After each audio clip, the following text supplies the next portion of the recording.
Abeeno kansubire mbaddeyo bulungi. Anti neera nga bwe budde mugamba muti abaana b'omaka muno saaka batuze b'okumutala guno kansubire mbaddeyo bulungi era nga mbebaza nnyo mwenna ab'e14 ku platform yaffe ya YouTube @Impressions Plus Family ate nga naawe atanaba kusubscribinga simanyi ki ky'olinda kubanga ffe essaawa eno katikati tuba tusimbudde.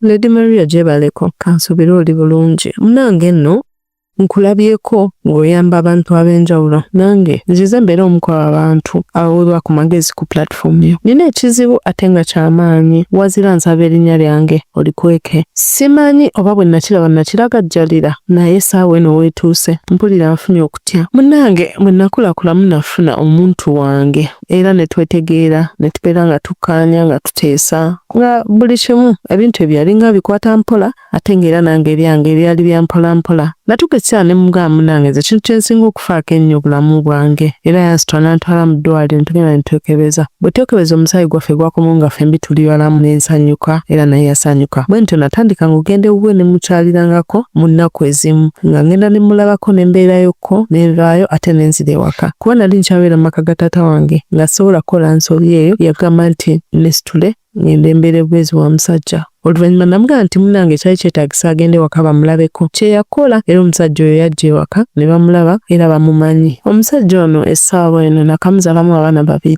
era nga yipa wange. Naye bwe nafuna olubuto olusooka nalina ekifo nga kyoyangaano kikwatamu luba luweza emyezi nga 6 omutima ne gungamba naye lwaki omusajja ono aŋŋaana okukwata mu kifo kino. Ne neewaliriza ne nsiba omutima ne ngamba kankeberemu. Lady Maria bye nazuulayo byankuba wala. Munnange nagwo kakebe akeddagala lino erya ARVs era natya nnyo. Bwe natya namukonfrontinga nga mpulira njagala nakudduka nzireyo ewaka. Naye ne ngamba bwe ntuuka ewaka ngenda bagamba nti mbadde ntya nti nsonga ki etuuseewo. Ne ngamba bagenda kulowooza njagadde kuddukayo buddusi ate nga si kye kyali kituufu. Kuba muli mutima nali mpulira nga ate ensonga eyo bwe njanjuza ne ngiteeka ku mmeeza buli muntu agenda kundaba nga nze era nange eyafunye obulwadde wadde oba nali neekebeza oba nga sinneekebeza. Mu kuvaako waya nayomba ne nnyomba nnyo naye ne mpulira nga ntabuse ne mubuuza kyo kyatuukawo ekituufu kye kiriwa obulimba bwe buliwa. N'aŋŋamba weekalakasiza bwerere nze singa nali wakusiga bulwadde singa wakwata dda n'engeri gye mmira obulungi eddagala lyange obulwadde tebukwatanga. Bano neetaaga baveeyo ku omusawo omu ajja clarifying ensonga eno kubanga nina stories eziwerako nga nnya abantu nga beekwasa ekintu kino nti mmira bulungi eddagala lyange era olw'okuba mmira bulungi eddagala lyange sisobola kusiiga. Lady Maria simanyi oba omwami ebyo byaŋŋamba oba mbigendereko oba sibigenderako naye ng'amazzi amatuufu gali nti nga sikulimbye. Nayongera ne mbeera naye era nabeera naye okumala emyaka nga ŋŋumidde ekyo ekintu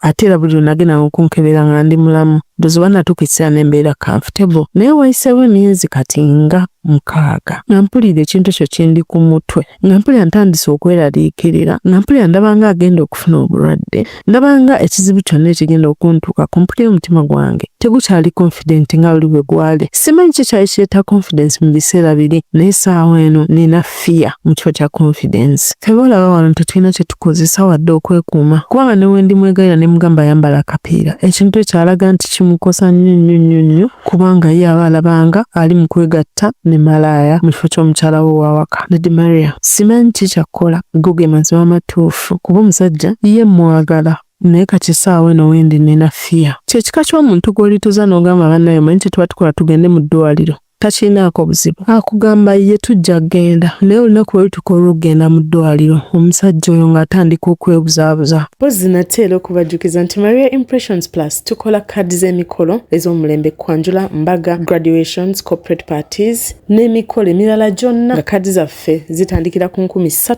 eza Uganda okutuuka ku bbeeyi yonna gwe gy'okoowera. Tusangibwa ku Freedom House Nkrumah Road Suite M663 nga yefuula bize okuva ku makya paka obudde okuzira. Wendi neewulira nga neetaaga okugendako mu ddwaliro ndaba abasawo njogereko nabo mbabuulire embeera gye ndimu nti eyawukana ku ya bba wange kubanga ebyokwekebeza twekebereza eno mu bulwaliro obulala tanzikiriza agenda ku ddwaliro ye gy'afunira ddagala. natuuka ekiseera byonna ne mbitegeera ate era ne nzikiriziganya nabyo. Naye kati okutya kwange wekuli, lwaki omusajja ono yeebuzaabuza buli ekituuka ku ky'okugamba nti tugende mu ddwaliro naye bankebere balabe ekituufu kye kiriwa. Nawayamuko naye ne nnyongera omwebuuzako ku nsonga ezimu ze yali ayogeddeko, okugeza oba yali afunye counseling yonna, okugeza oba mubbali naye omuntu omukulu yenna omulala amanyi ku nsonga eyo. N'angamba Lady Maria nedda, sirina muntu yenna gwe nali ngambye ensonga eno, si muganda wange, si mukwano gwange, tewali okujja ku gwe gwe nsoose okweyanjululiza olw'ensonga kati wentuse nnina okutya, ntandise muli okufuna okweraliikirira. Yangamba omusajja we ebbanga lyabadde naye amulabiridde bulungi ng'omukyala, ambeereddewo era kimanyi nti nno eno ye famire ye, naye ngera bw'omanyi akaze k'obwenzi era tekeebulizaamu. Olw'olumu waliwo embeera gy'alabanga waliwo okukyukamu, naye ate era bw'amugambako addamu n'addiriza ebigere. Neeyongera okwogerako naye ne mugamba nti nze mu ndabyo yange nali nsuubira nti yeetaaga naye kennyini ogenda okufuna counseling, yeetaaga okugenda alaba abasawo, newankubadde omuntu wengera bwe yali annyonnyodde yali amubuzaabuza. Namugamba olina kusala amagezi ng'omukyala, kubanga omukyala yenna ffenna buli omu tulina we tusinzizaako abaami ab'amaanyi, era nga nti singa yali agaana okumutwala mu ddwaliro, ye kennyini asooke ensonga z'ennyamwezi bazisibeko baziwummuze wali wabbali, paka omwami w'anaasalawo nti kati bwe budde tugende tulaba abasawo. Era yanziramu n'angamba nti ye ensonga gye yali agenda okuzaako olw'ensonga yali amaze okukeberako ku bipapula by'omwami ng'ategedde n'okutegeera ennaku z'omwezi z'agenda okuzzaako. Bw'atyo yagenda mu maaso n'ekyo kye yali ateesezza okukola. Era omwami bwe yalaba ng'omukyala ensonga z'ennyamwezi azirinnyeemu, yatandika okumulaga ekituufu ye kyali. Ng'amazima amatuufu bino byabadde nga mutimba bbula nti yali talinayo bwenzi bwonna bw'akola. Yakizuula nti amazima omusajja yalina abaana ebweru mu bbanga eryo ettono ennyo, bbanga lyalinga lya mwezi gumu. N'akizuula nti alina abaana ebweru era nga alina n'abantu ab'enjawulo. Yagamba Lady Maria ekituufu yakkiriza tugende mu ddwaliro, era twagenda ne batukebera era ne bankebera ne baddamu okunkebera nga ndi bulungi, ate nga ye yali alina obulwadde ngera bwe nagamba. Abasawo bankansolinga ne bambuulirira mpola mpola awo kiki emba nkola, kiki enyiza okuzaako, naye ng'ekiteeso ekyabwe kivuga kigenda mu direction egamba nti ntandike eddagala nga maze n'okukitegeera nti omusajja ono akola obwenzi. Lwaki mba ntandika eddagala?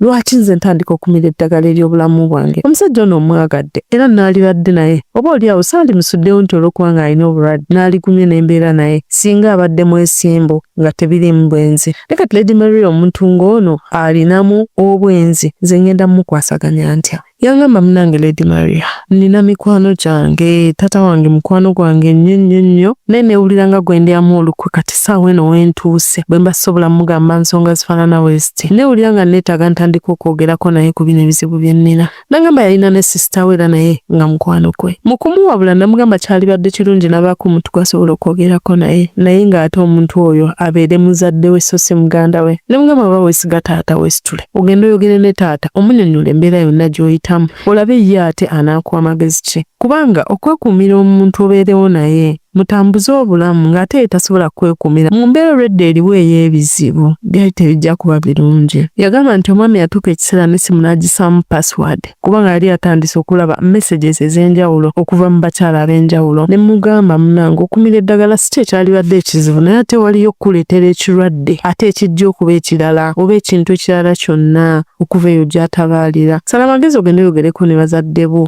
nakiremerako. Ekimu ku bintu kyali kisinga omutisa y'engeri gy'ayinza okulekamu bazadde be, naye omuzadde ye muzadde. Bwentyo namugumya era n'atekinga courage n'ava ku step emu neyeekumakuma mpola mpola n'agenda n'ayogerako ne taata we. Yagamba Lady Maria taata yawulira ennaku okubeera nti mbadde mpita mu bintu ebifaanana bwe bityo nga mbiyitamu bw'omu. N'agamba tewaalikoze ensobi eyo yakusirika, walize n'ombuulirako munnange n'omanya nti at least olina omuntu amanyi ky'oyitamu. Kyenava mugamba nti nedda nno omukyala gwe mbadde njogerako naye era nga yampadde n'obuvumu okutuuka okujja kwogerako naawe. Yasanyuka n'angamba kale embeera eri eteewaka akuyisa atya era gwe nga ggwe omuntu wali agadde kusalawo ki. Ne mugamba ekituufu nze nkyalina okutya kungi ko kye bagamba eky'okutandika eddagala, neewulira nga siri mwetegefu kutandika ddagala ku muntu alinamu n'emize egy'embalika. Yaŋŋamba nti kamutumye amuyita ayogereko naye alabe embeera kubanga ne bwe nadduka ne bwe nakola ntya ensi buli muntu gyali embeera gyalimu tomanya omulamu tomanya mulwadde kuba namugambako nti njagala kudduka nve mu nsi eno ngende ku nsi z'ebweru nkolerere abaana bange namubuuza nti onoogenda okudda nga obulwadde bwaggwayo oba nga abantu tebakyalwala obulwadde bugenda kubeerawo naye kyebuuzibwa obaddewo otya